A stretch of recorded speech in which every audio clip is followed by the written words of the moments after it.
Student क्या है, ठीक है साहब। Class 9 mathematics science group chapter 2 हम कर रहे हैं बेटा, real and complex number.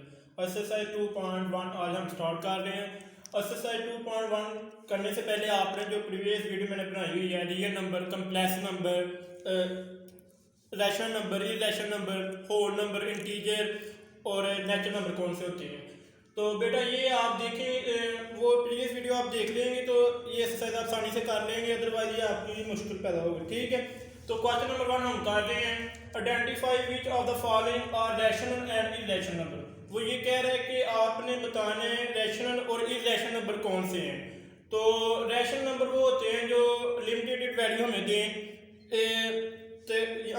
Terminate और नॉन टर्मिनेट भी रैशनल नंबर की टाइप में दो। ठीक है, इरेशनल नंबर वो होते हैं बेटा जो सो ऑन टू वैल्यू चलती जाए, हमें इन्फिनिटी वैल्यू दे, वो इरेशनल नंबर होते हैं। ठीक है, तो क्वेश्चन नंबर 1 का फर्स्ट पार्ट है स्क्वायर रूट 3।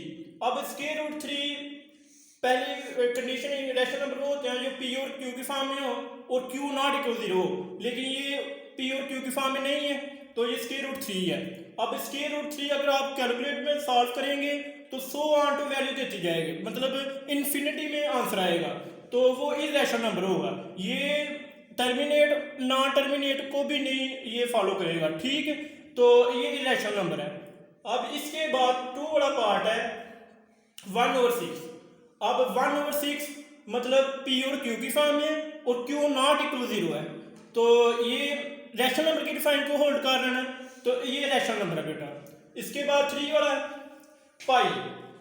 अब पाई अक्सर हम कहते हैं इसकी वैल्यू है 22/7। बेटा ये एक्यूरेट वैल्यू नहीं है, ये इसकी एग्जैक्ट वैल्यू नहीं है, तो इसीलिए पाई ये रैशनल नंबर है। ठीक, अगर इसकी आपकी वैल्यू देखेंगे 2.73 100 ऑन टू चलती जाएगी। इसके बाद 4 वाले 15/2, तो 15/2 जब आप इसको सॉल्व करेंगे तो एक लिमिटेड वैल्यू आएगी। ठीक है, या तो वो टर्मिनेट को होल्ड करेगी या तो नॉन टर्मिनेट को, और टर्मिनेट और नॉन टर्मिनेट ये रैशनल वैल्यू है। ठीक है, ये रैशनल की टाइप है, तो इसीलिए ये रैशनल नंबर है। इसके बाद 5 वाला है 7.25। अब हमें 7.25 ए लिमिटेड आंसर दे रहा है, मतलब एक फिनिटी में आंसर आ रहा है, तो ये भी रैशनल नंबर है। इसके बाद 6 वाला क्वेश्चन है स्क्वायर रूट 29। अब इसको आप कैलकुलेटर में सॉल्व करेंगे तो 100 ऑन टू इसका आंसर चलता जाएगा, तो ये इरेशनल नंबर होगा। ठीक है बेटा, इसके बाद क्वेश्चन नंबर 2 है convert the following fraction. Fraction form कौन सी होती है जो पी और क्यू की फॉर्म में हो, बटे की फॉर्म में हो, इनटू डेसिमल। आपने फ्रैक्शन को डेसिमल में कन्वर्ट करना है, तो वो ये कह रहा है क्वेश्चन नंबर 2 में बेटा convert the following fraction into decimal fraction, मतलब कि आपने फ्रैक्शन फॉर्म को डेसिमल फ्रैक्शन में कन्वर्ट करने हैं। ठीक है, तो क्वेश्चन नंबर 1 है 17/25।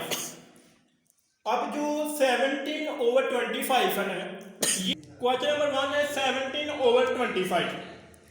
अब 17/25 ये एक फ्रैक्शन फॉर्म है, बटे की फॉर्म में है, इसको आपने कन्वर्ट करना है डेसिमल में। डेसिमल में कौन से होते हैं जो पॉइंट में वैल्यू आए, हमें शारी में आंसर आए, वो हमें डेसिमल में आंसर, उसे हम डेसिमल में बोलते हैं। ठीक है, तो 17/25 है। अब 7 ये डिनोमिनेटर है और ये डिनोमिनेटर है। नोमिनेटर को हम स्क्वायर रूट के अंदर लिखते हैं, डिनोमिनेटर को हम स्क्वायर रूट के बाहर लिखते हैं डिवाइजर में। ठीक है, ये डिवाइजर है, ये हमारे पास डिवाइडेड है, ये हमारे पास कोशेंट है, ये हमारे पास रिमाइंडर होता है। ठीक है, अब ये देखिए 17 अब 25 बाहर आ गया, 17 डिनोमिनेटर हम स्क्वायर रूट के अंदर लिखते हैं। अब 17 छोटी वैल्यू है 25 से, तो 25 17 में डिवाइड नहीं हो रहा, तो हमने क्या किया, इसको बड़ा करने के लिए हमने ऊपर पॉइंट लगाया, इधर हमने पॉइंट का 0 लगा लिया। ठीक है बेटा, तो अब ये 117 में हो गया। ठीक है, पॉइंट का हमने 0 लगाया 1। ठीक है, तो तो अब 25 का टेबल आप 6 तक देखेंगे तो 150 आएगा। हमने 8 7 तक क्यों नहीं देखा, वो हमारे पास आ जाता है 175, इसलिए हमने 25 का टेबल 6 तक देखा तो 150 आ गया। अब 170 में से आपने 150 निकाले तो 20 आ गया। तो अब फिर ये छोटी वैल्यू है 20। तो अब आपने फिर क्या किया, पॉइंट का आपने जो 0 लगाया ऊपर ही, फिर आपने जो 0 लगा लिया। अब आपने 25 का टेबल 8 तक देखा तो 200, अब 200 निकाले तो 0 आ गया। अब ये हमारे पास आंसर आ गया 0.68। आप पॉइंट के पीछे आप रफ में 0 लगा सकते हैं, तो ये हमारे पास डेसिमल में हमने कन्वर्ट कर लिया 0.68।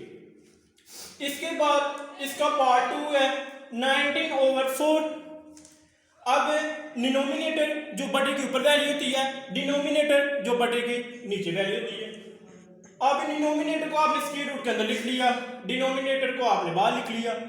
तो अब 4 का टेबल आपने देखा 4 तक तो 16, 5 तक क्यों देखा, क्योंकि हमारे पास 19 है। तो अगर हम 5 तक देखेंगे तो हमारे पास 20 आ जाती है, मतलब बड़ी वैल्यू आ जाती है, इसलिए हमने 4 का टेबल 4 तक देखा तो 16। अब 19 में से 16 निकाले तो 3, ठीक है। तो 3 छोटी वैल्यू 4 से, हमने ऊपर पॉइंट लगाया तो इसका इधर 0 लिख लिया, ठीक है। इधर भी पॉइंट लगा लिया तो 0, पॉइंट का 0 लगा लिया, ठीक। तो इधर भी आ गया 0। अब 4 का टेबल 7 तक देखा तो 28। अब 30 में से 28 निकाले तो 2, फिर छोटी वैल्यू है 4 से, आपने पॉइंट के इधर 0 लगाया तो फिर आप इधर 0 लगा गए। अब आपने 4 का टेबल 5 तक देखा तो 20, तो 20 में से 20 निकाले तो 0।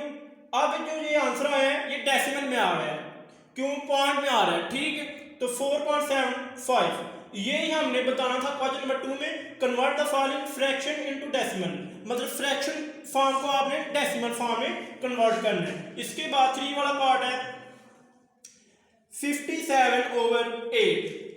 अब ये हमें एक फ्रैक्शन फॉर्म दी हुई है। अब डिनोमिनेटर वैल्यू हम स्क्वायर रूट के अंदर लिखते हैं, डिनोमिनेटर हम बाहर लिखते हैं, जिसे हम बोलते हैं डिवाइजर और डिवाइडेड, ठीक है। जो स्क्वायर रूट के अंदर लिखते हैं वो हमारे पास डिवाइडेड है, जो हम बाहर लिखते हैं वो हमारे पास डिवाइजर है, ठीक है। 8 का टेबल आपने 7 तक देखा तो 56, ठीक है। तो 8 का टेबल 8 तक आप देखते हैं तो 64, वो 75 से बड़ी वैल्यू आ जानी थी, इसलिए हमने 7 तक देख लिया। अब 57 में से 56 निकाले तो 1।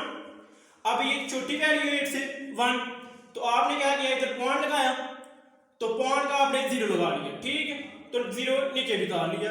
अब ये 10 बन गया तो 10 का 8 1 8। अब 10 में से 8 निकाले तो 2, फिर छोटी वैल्यू आप इधर 0 लगा लिया तो 0 नीचे भी डाल लिया। तो 8 2 16, 20 में से 16 निकाले तो 4, फिर छोटी वैल्यू आपने इधर 0 लगाया इधर भी 0 लगा लिया। तो 8 5 40, तो 40 में से 40 निकाले तो 0, तो 7.125 ये हमें एक डेसिमल में आंसर दे दिए। तो 7.125 आ गया। और 4 5 6 वाला पार्ट आपने खुद करना बेटा। तो ये क्वेश्चन बहुत इजी है, एमसीक्यूज में आ सकते हैं, ये तो शॉर्ट में भी आ सकते हैं। तो इसके बाद हम इंशाल्लाह कल हम करेंगे क्वेश्चन नंबर 3। ओके, अल्लाह हाफिज़।